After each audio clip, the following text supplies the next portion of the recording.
नमस्ते दोस्तों। तो आज की वीडियो में हम हिंदी व्याकरण के अध्याय 2 का वर्ण विचार एवं अक्षरिक खंड पढ़ेंगे।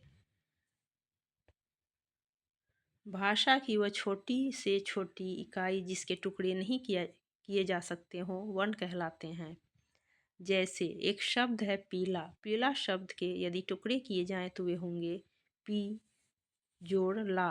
अब यदि पी और ला के भी टुकड़े किए जाएं तो होंगे प हलंत जोड़ बड़ी ई की मात्रा तथा ल हलंत जोड़ आ। अब यदि प हलंत और बड़ी ई की मात्रा और ल हलंत आ के भी हम टुकड़े करना चाहें तो यह संभव नहीं है। अतः ये ध्वनियाँ वर्ण कहलाती हैं। ये ध्वनियाँ दो ही प्रकार की होती हैं, स्वर तथा व्यंजन।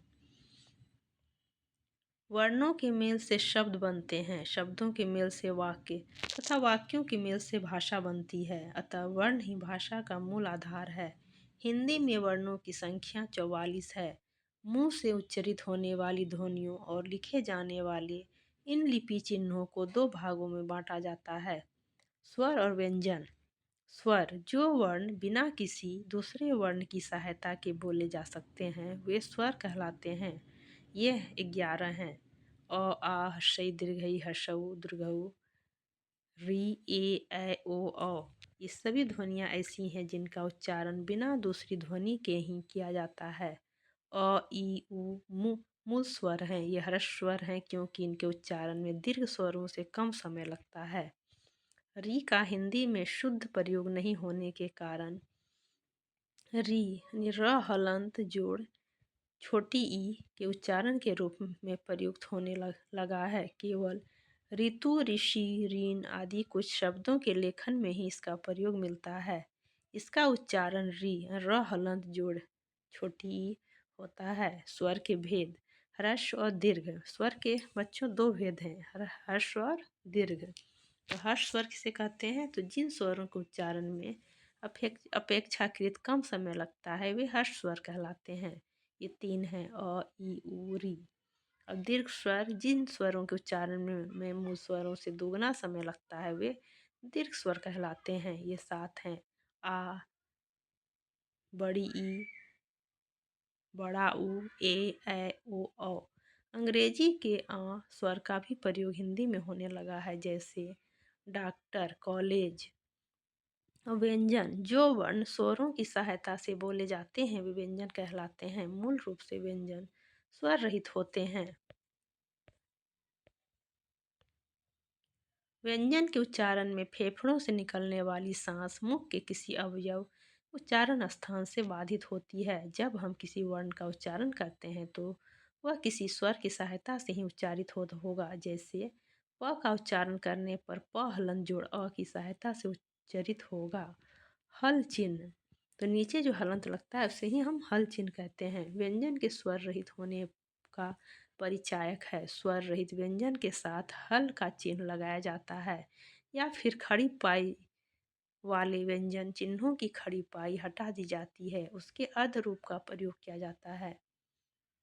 जैसे अपराहन, पाठ्य, विद्या, पट्टा आदि हिंदी व्यंजन नियमानुसार हैं। क ख ग घ जितने सब में हलंत लगे हुए हैं।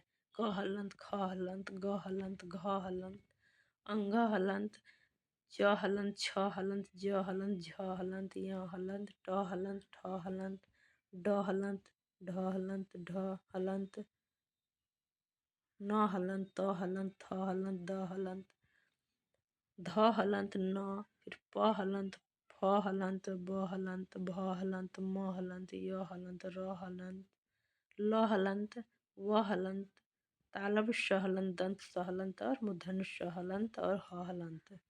स्वर युक्त व्यंजन व उनका वर्गीकरण उच्चारण स्थान के आधार पर अब क वर्ग में है व्यंजन अ आ क ख ग घ घ तथा विसर्ग ह।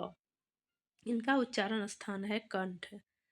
नाम है ध्वनि का कंठ, इन्हें हम कंठ वर्ण भी कहते हैं।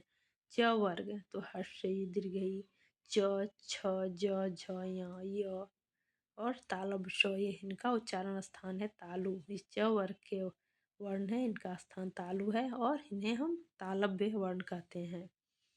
ट वर्ग ट ठ ड ढ न ड़ ढ री श र, यह है मूर्धा और इनका नाम है मूर्धन्य। फिर है त, वर्ग का है त थ द ध न ल श, इनका उच्चारण स्थान है दांत और इन्हें दंत्य वर्ण कहते हैं।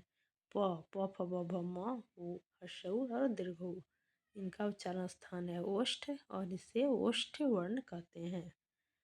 फिर है ए ऐ, इनका उच्चारण स्थान है कंठ व तालु, तो इन्हें हम कंठ तालव्य वर्ण कहते हैं। व, दांत व ओष्ठ, ये एकलौता वर्ण है जो जिनका उच्चारण स्थान है दांत व ओष्ठ, दंतोष्ठ इसको कहते हैं। ओ और औ, इनका उच्चारण स्थान है कंठ व ओष्ठ, इनका इनका नाम है कंठोष्ठ वर्ण। अब है नासिक व्यंजन अंग य न न म, इनका उच्चारण नासिका के साथ क्रमशः कंठ तालु मूर्धा दांत तथा ओष्ठ का स्पर्श से होता है, अतः इन्हें नासिक व्यंजन कहते हैं।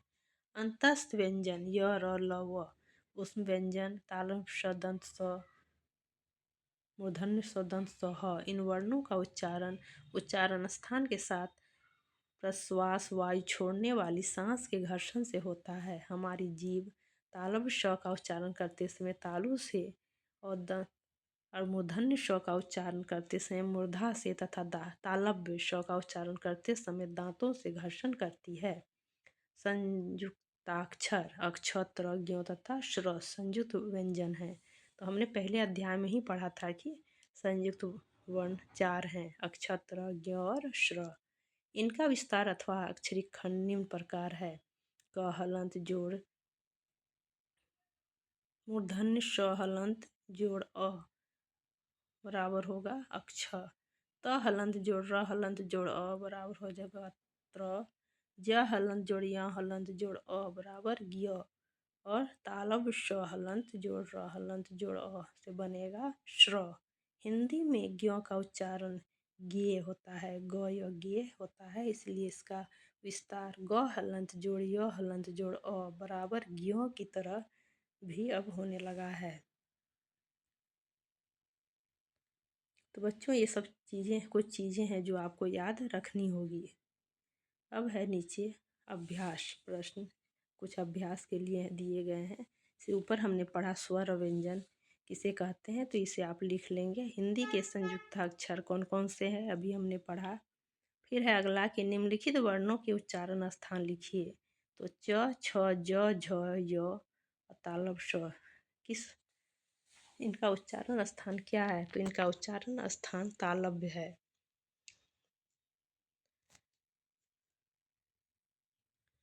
ट, ठ, ड, ढ, र मूर्धन्य श री, इनका उच्चारण स्थान है मूर्धा। प फ ब भ म, इनका उच्चारण स्थान है ओष्ठ। और ओ और औ, इनका उच्चारण स्थान है कंठ और ओष्ठ यानी कंठोष्ठ। अगला है कि निम्नलिखित अक्षर खंड वर्ण विच्छेद से बनने वाला सही शब्द चुनिए। तो ल हलंत जोड़ ई जोड़ ख हलंत जोड़ आ से बनेगा क्या, तो इससे बनेगा शब्द आपका लिख, लिखा, लेख या लिख। तो इसका उत्तर होगा लिखा। अब अगला है कि म हलंत जोड़ री जोड़ द हलंत जोड़ आ, तो इससे बनेगा शब्द मृदा। अगला है र हलंत जोड़ दीर्घऊ जोड़ प हलंत जोड़ अ, इससे शब्द बनेगा आपका रूप। ब हलंत जोड़ र हलंत जोड़ अ जोड़ ज हलंत जोड़ अ, इससे शब्द बनेगा ब्रज। अब है निम्नलिखित शब्दों का अक्षर खंड और वर्ण विच्छेद कीजिए। तो जैसे पहला शब्द है वाक्य, तो वाक्य को जब हम तोड़ते हैं तो बनेगा वाक। वाक धन य, वाक जोड़ य, तो वाक जब हम लिखेंगे तो क में हलंत होगा वाक और जोड़ य, वाक्य। यह व्यंजन संधि है। ग्राम, ग्राम जोड़ अ, यह मूल शब्द है, इसका संधि नहीं होता है। फिर अगला है कि हिंदी, तो इसका भी संधि नहीं होगा, यह भी मूल शब्द है।